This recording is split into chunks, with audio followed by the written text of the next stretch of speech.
Hello student, आज हम लोग विलेयता पढ़ेंगे जिसमें हमने आपको हेनरी का नियम पढ़ा रखा था। पिछले क्लास में हेनरी का नियम पढ़ा था। अब ध्यान से सुनो। देखिए, जब तक आप पिछला क्लास नहीं पढ़िएगा अगला क्लास आपको समझ में नहीं आएगा। इस क्लास को समझने के लिए आपको पीछे का क्लास पढ़ना जरूरी है। एकदम क्रम से आपको वीडियो बनाया गया है, आप उस क्रम के अनुसार पढ़ें तो ही आपको स्पष्ट रूप से समझ में आएगा। अब देखिए यहां पे क्या है, हेनरी का नियम हमने क्या पढ़ा था, पढ़ते हुए हम लोग आगे बढ़ जाएंगे। देखिए क्या है, हमने क्या बोला था कि यहां पे आप जितना ज्यादा दाब लगाइएगा उतना ही उस गैस का घुलनशीलता होगा। ये जो गैस घुलेगा, ये गैस ज्यादा कब घुलेगा जब उसका दाब ज्यादा होगा। यानी कि गैस का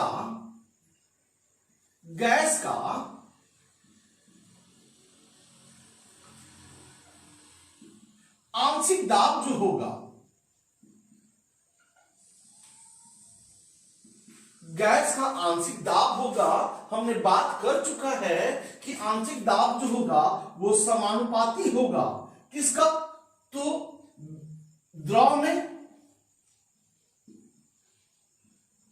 गैस का मोल अंश के समानुपाती होता है।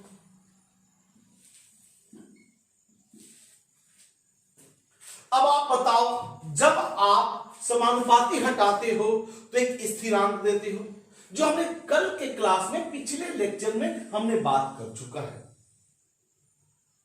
अब ध्यान से, यानी कि गैस का आंशिक दाब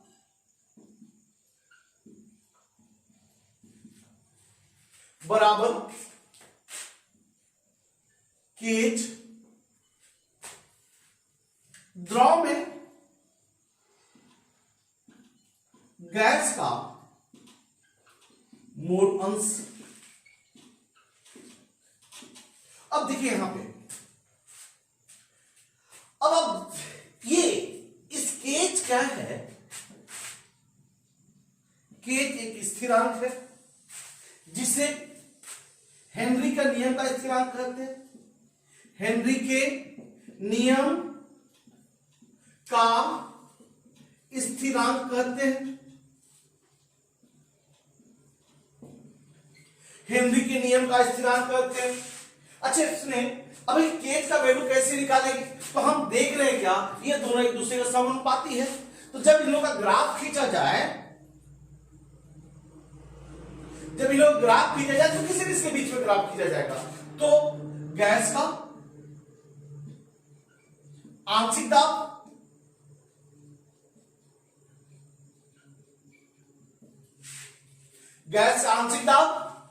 और द्रव में गैस का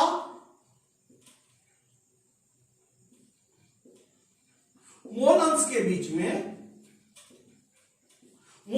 बीच में जब आप ग्राफ खींचोगे तो देखेंगे क्या, क्योंकि ये समानुपाती है तो ये मूल से सीधी रेखा आएगा और इस वक्र का जो ढाल होगा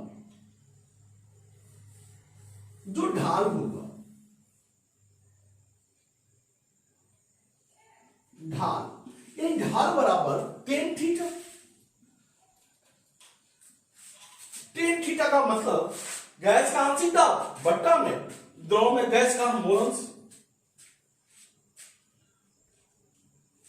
गैस का आंशिक दाब बट्टा में द्रव में गैस का मोल अंश का जो अनुपात निकालेंगे, लंब बट्टा आधार। यानी कि टेन थीटा बराबर, यही जो टेन थीटा होगा वही उसका ढाल होगा और वही क्या होगा आपका हेनरी का नियम का हेनरी का नियम का स्थिरांक होगा, यानी कि जो ढाल निकालेंगे वही हेनरी स्थिरांक होगा। अब यहां पे एक चीज और जान जाए कि बाबू, एक चीज और आप देखेंगे क्या कि जितना ही अधिक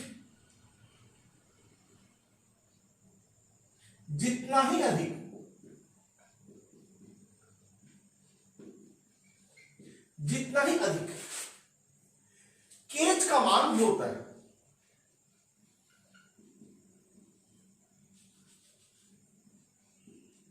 गैस का केज का मान होता है,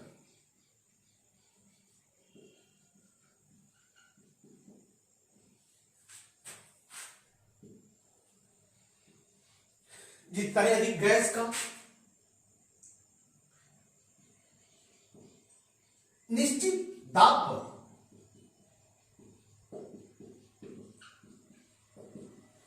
केज का मान होता है,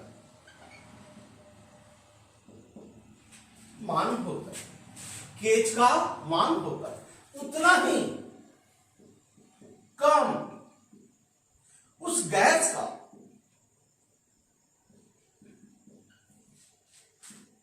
द्रव में घुलनशीलता कम होता है। यानी कि जितना ही क्या होगा, जितना ही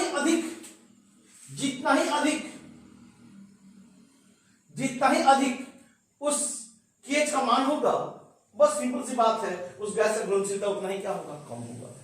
अब देखिए यहां पे कुछ गैसों के 293 केल्विन पर गैसों के जल में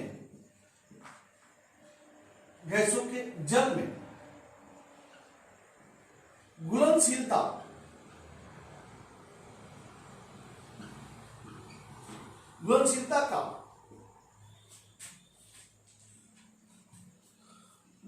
का केच का मान निम्न है।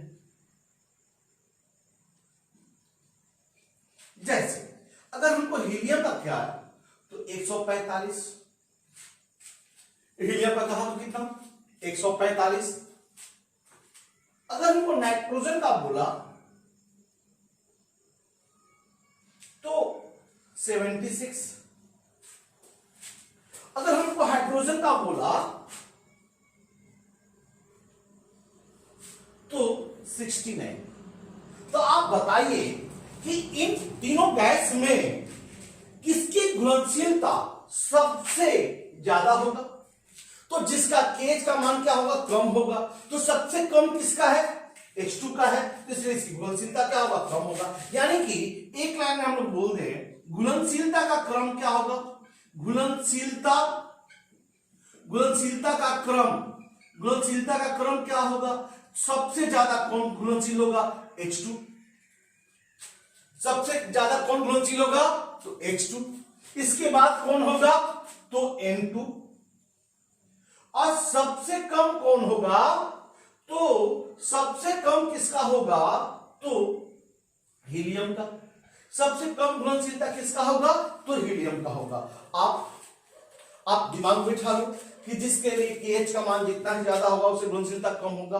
और आप इन लोगों में इस देख लेंगे तो आप हीलियम में और हाइड्रोजन और नाइट्रोजन में सबसे ज्यादा घुलनशीलता किस गैस का होगा, तो सबसे ज्यादा हाइड्रोजन का होगा और सबसे कम किसका होगा, तो हीलियम का होगा। आप इसे नोट कर लो।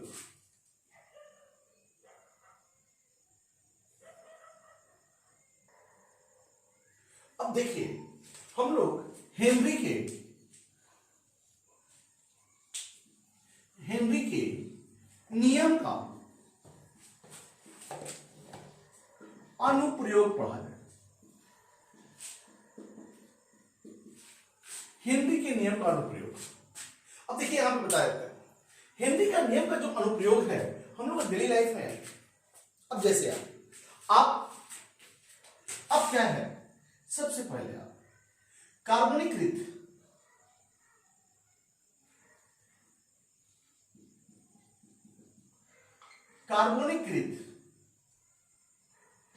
कार्बनीकृत पेय पदार्थों के उत्पादन में, कार्बनीकृत पेय पदार्थों के उत्पादन में। अब देखिएगा यहां पे आप सोडा वाटर पीते हो, कोको कोला पीते हो, मृदु जिसको पेय बोलते हैं, तो मृदु पेय के उत्पादन में CO2 को घोला जाता है। अब यहां पे क्या है, यहां पे ये बोतल है हमारा। अब ये बोतल ऐसे करके बोतल बन गया हमारा। अब ये बोतल है, अब इस बोतल में हमको क्या करना है, वाटर है, वाटर में क्या करना है, CO2 को घुलाना होता है। तो अब बताइए CO2 कैसे घुलेगा।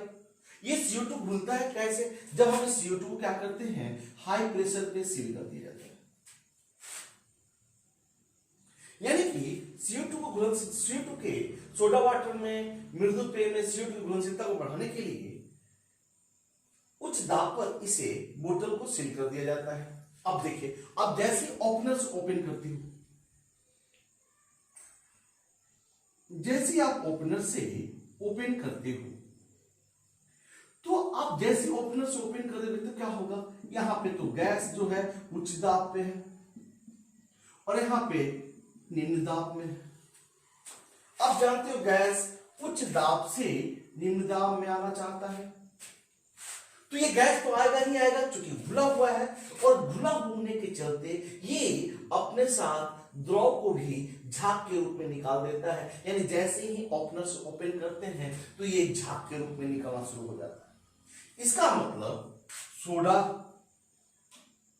सोडा वाटर,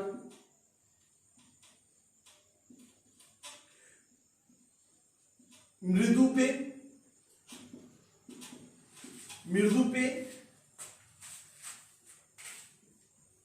आदि में, मृदु पेय आदि में CO2 के घुलनशीलता को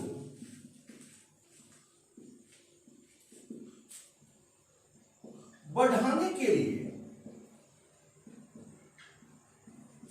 घुलनशीलता को बढ़ाने के लिए बोतल को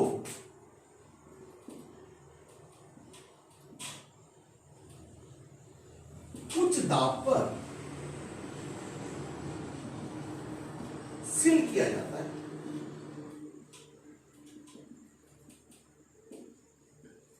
यानी कि CO2 हमारा क्या कर जाएगा, अब इसमें जैसे बंद करेंगे उच्च दाब पे, CO2 इसमें क्या कर जाता है, घुल जाता है। यानी कि हेनरी के नियम से हम एक चीज जाने कि दाब बढ़ाएंगे तो गैस की घुलनशीलता तो होगा, गैस घुला तो। दूसरा है गहरे समुद्र की गोताखोरी में।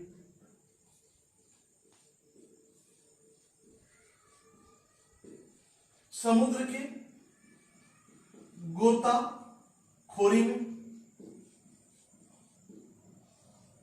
अब बताइए, आप तो डिस्कवरी चैनल देखते हो।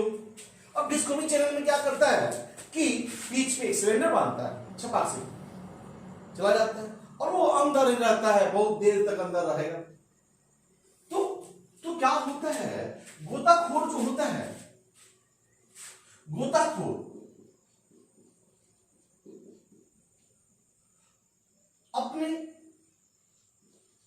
अपने ऑक्सीजन के आपूर्ति के लिए, अपने ऑक्सीजन के आपूर्ति के लिए संपीड़ित वायु पर निर्भर करता है।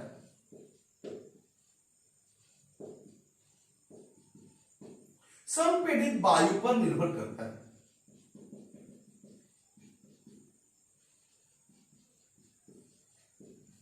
किस पर निर्भर करता है, संपीड़ित वायु पर निर्भर करता है।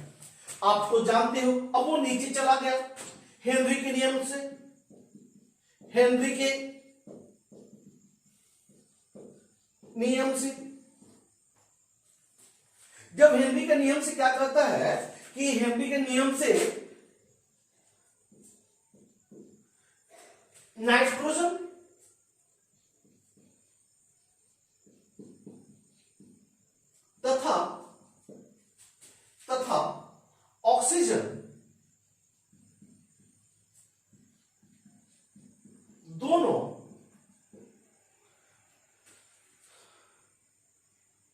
प्लाज्मा में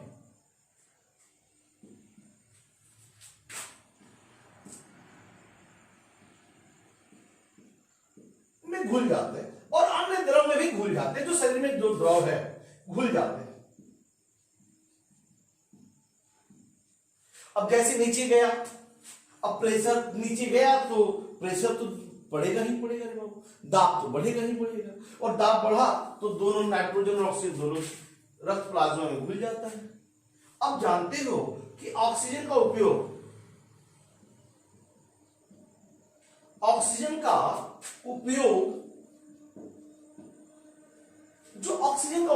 हम लोग का उपापचय में हो जाता है। उपापचय क्या है? उपापचय में हो जाता है।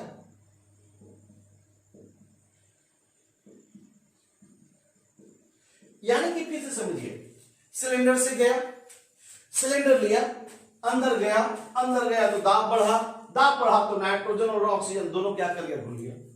अब दोनों घुल गया, क्यों? दाब बढ़ने से घुल गया। लेकिन इस ऑक्सीजन का उपयोग तो हो जाता है, कहां हो जाता है?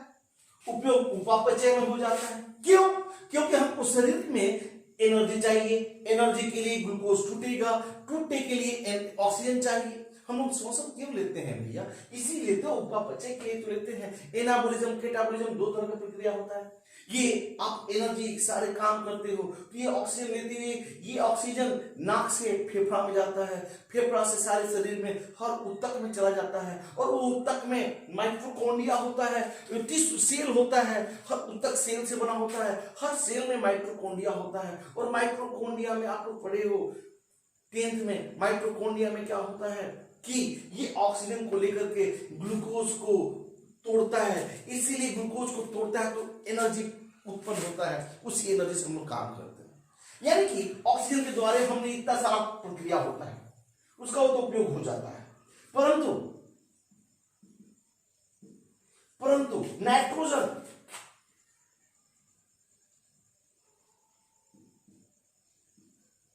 नाइट्रोजन खुला अवस्था में ही रह जाता है।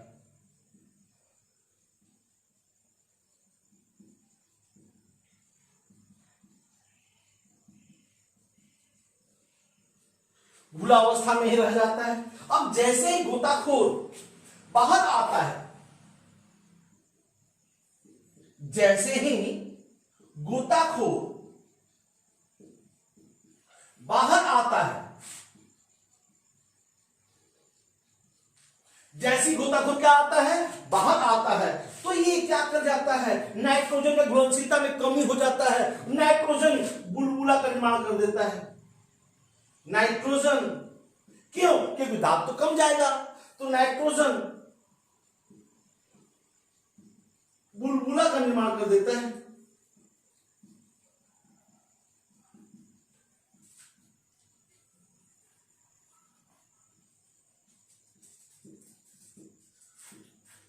अब ये नाइट्रोजन बुलबुला का निर्माण कर दिया, तो ठीक है। अब इससे क्या हो जाता है कि हमारा श्वसन में दिक्कत होगा, चेस्ट में पेन होगा, नर्वस सिस्टम डैमेज होगा, और इस एक रोग हो जाता है जिसे बेंड रोग कहते हैं। एवं बेंड रोग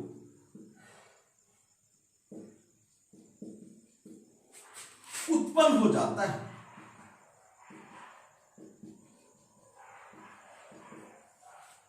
अब बताइए, अब कैसे दूर भागा जाए? तो इसके लिए आजकल का संपीड़न वायु का संगठन होता है। तो पहले आप इसे फिर से समझें। हमने क्या किया कि हमने हेनरी का दो अनुप्रयोग पढ़ा। पहला अनुप्रयोग है कार्बनीकृत पेय पदार्थों का उत्पादन में। तो कार्बनीकृत पेय पदार्थों का उत्पादन में क्या होता है बाबू कि हम लोग CO2 को घुलाते हैं। तो CO2 को घुलाने के लिए हमने प्रेशर अप्लाई करना होगा, और हेनरी के नियम से तो आप जानते हो कि जितना ज्यादा प्रेशर अप्लाई करेंगे उतना ज्यादा गैस घुलेगा। तो प्रेशर में उच्च प्रेशर पे CO2 को क्या कर देता है? घुला दिया जाता है। दूसरा है गहरे समुद्री गोताखोरी में। तो गहरे समुद्री गोताखोरी में क्या होता है कि गोताखोर सिलेंडर लेकर के अंदर जाता है। अब अंदर जैसे ही गया तो वहां पे प्रेशर बढ़ा तो हेनरी के नियम से नाइट्रोजन और ऑक्सीजन दोनों घुल जाता है, लेकिन ऑक्सीजन का उपयोग हो जाता है। लेकिन नाइट्रोजन घुलावस्था में ही रह जाता है, लेकिन तो जिंदगी भर तो उसी में तो नहीं रहेगा भैया, वो तो वापस आएगा ही आएगा। जैसे ही वापस आता है तो दाब में कमी हो जाता है, दाब में कमी होगा तो गैस घुलनशीलता में कमी हो जाएगा और वो बुलबुला का निर्माण कर देता है। और जैसे ही बुलबुला का निर्माण कर दिया, अब एक रोग हो जाता है और उस रोग को बेन रोग कहते हैं। आप इसे नोट करें।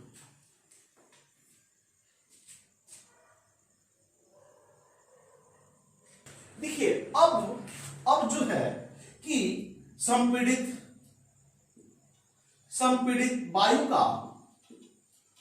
का संगठन क्या होगा। अब वायु का संगठन क्या होता है तो ध्यान रखना है। इसमें हम मालूम है कि हीलियम की घुलनशीलता सबसे कम होता है, तो क्या किया जाने लगा कि नाइट्रोजन के स्थान को थोड़ा सा विस्थापित कर दिया गया, इसके द्वारा हीलियम के द्वारा दिया गया। अब हीलियम रखा जाता है 11.7%, नाइट्रोजन N2 रखा जाता है 56.2% और ऑक्सीजन O2 रखा जाता है 32.1%। अब तीसरा अनुप्रयोग है फेफड़े के कार्य में।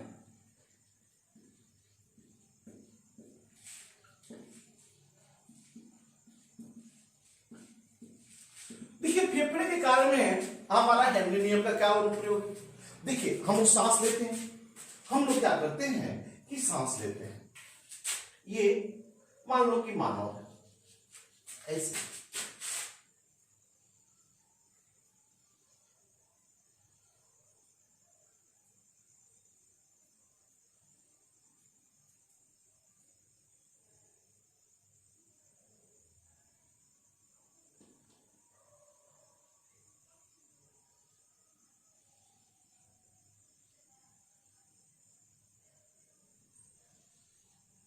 मानव। अब ये मानव क्या है कि यहां से सांस लिया,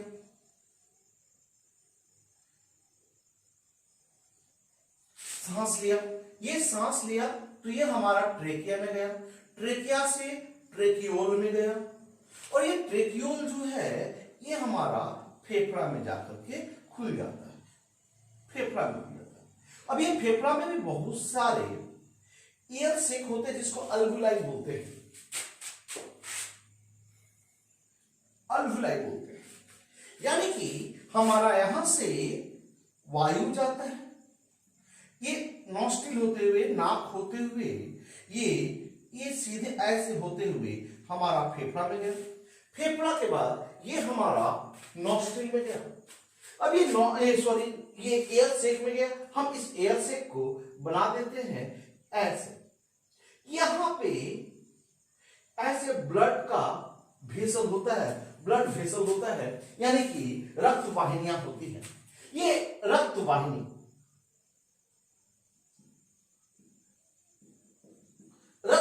यहाँ पे रक्त बहुत ज्यादा, यहाँ पे जाल फैला होता है रक्त वाहिनी का, रक्त को ढोने वाला का। अब बताइए जैसे हम यहाँ पे गया, ये वायु तो हमारा एकदम यहाँ पे जाना है, नाक होते हुए यहीं पे जाना है। अब यहाँ पे गया, ये O2 यहाँ पे गया, ये O2 क्या करता है कि यहाँ पे उच्च दाब बहुत ज्यादा है, तो उच्च दाब होने के चलते तो हेनरी का नियम तो कहता है कि दाब ऊंच रहे तो घुलनशीलता ज्यादा होगा, तो ये फट से क्या करता है खून में, रक्त में घुल जाता है और बना देता है हीमोग्लोबिन के साथ ऑक्सी हीमोग्लोबिन। यानी कि फेफड़े में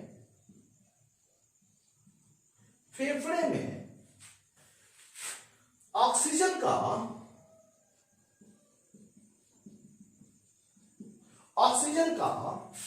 आंशिक दाब अधिक होने के कारण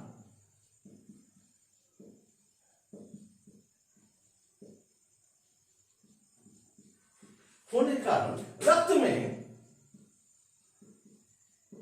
घुल जाता है। क्या कर जाता है? घुल जाता है। तथा अब एक चीज समझ लीजिए आप, ये रक्त में कैसे घूमता है, तो ये ऑक्सीजन क्या करता है, रक्त में हीमोग्लोबिन होता है और उस हीमोग्लोबिन के साथ संयोग कर जाता है और ऑक्सी हीमोग्लोबिन का निर्माण कर देता है। ऑक्सी हीमोग्लोबिन का निर्माण कर देता है। किसका निर्माण कर देता है, तो ऑक्सी हीमोग्लोबिन का निर्माण कर देता है। अब बताओ यहां पे ये ऑक्सीजन के साथ क्या कर गया, घुल गया और ऑक्सी हीमोग्लोबिन बना दिया। अब ये ऑक्सी हीमोग्लोबिन ऊतक के पास चला जाता है। कहां चला जाता है, ये सांस लिया, यहां पे फेफड़ा में गया, ये फेफड़ा क्या करता है, उसको ऑक्सी हीमोग्लोबिन बना दिया, यानी कि उसको पूरा ऑक्सीजनीकृत कर दिया। अब ये इसको क्या करता है, ये फेफड़ा इसको हार्ट के पास भेज देता है, दिल के पास।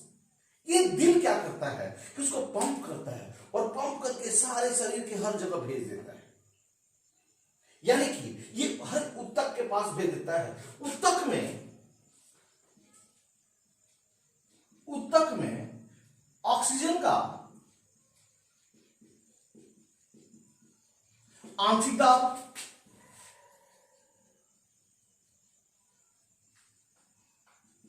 कम होता है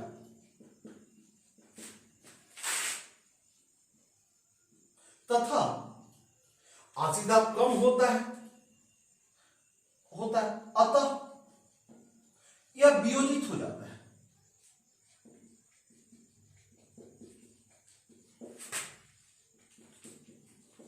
वियोजित हो जाता है, और यानी कि ऊतक के पास क्या हुआ कि ऑक्सीजन अलग और हीमोग्लोबिन अलग हो गया। अब देखिए यहां पे फिर से हमने क्या किया, पहले नाक से सांस लिया तो फेफड़ा में गया, यहां पे ऑक्सीजन घुल गया। अब ये ऑक्सीजन क्या किया कि ये फेफड़ा उसको दिल के पास भेजा। अब ये दिल क्या किया कि सारे ऑक्सीजन को ऊतक के पास भेज दिया। अब ये ऊतक में ऑक्सीजन क्या हो गया, हट गया। क्यों हट गया, यहां पे क्यों संयोग किया, आंशिक दाब ज्यादा था इसलिए घुल गया। लेकिन जैसे ये ऊतक के पास आया, देखिए ये आपका स्टेशन है और आपका रक्त जो है ट्रेन है। फेफड़ा में ऑक्सीजन ट्रेन पे यानी रक्त पे लोड हुआ, स्टेशन यानी दिल पे पहुंचा। दिल क्या किया, उसको अपने हर ऊतक के जगह फिर से टिकट काट के भेज दिया। यहां पे देखा क्या कि उसका टिकट जैसे ही काटा तो यहां पर उसका ऑक्सीजन का आंशिक दाब कम था, यानी कि इसके पास अब टिकट का जाने का पैसा नहीं है, इसीलिए वो ट्रेन से उतर जाता है। अब ये फिर ट्रेन चला गया कहां पे, फेफड़ा के पास, फिर से नया ऑक्सीजन लेने के लिए। और यही प्रक्रिया हमारे लगातार चलते रहता है और हमारे हर ऊतक को ऑक्सीजन मिलते रहता है। यानी कि आप यहाँ पे हेनरी के नियम से ऑक्सीजन निकला और यहां से आया ऊतक के पास, और हेनरी का नियम यहाँ पे दाब कम होने के कारण वियोजन हो जा रहा है, ऑक्सीजन यहाँ पे चला रहा है, और इसी तरह से हमारा फेफड़े का कार्य करता है। आप इसे नोट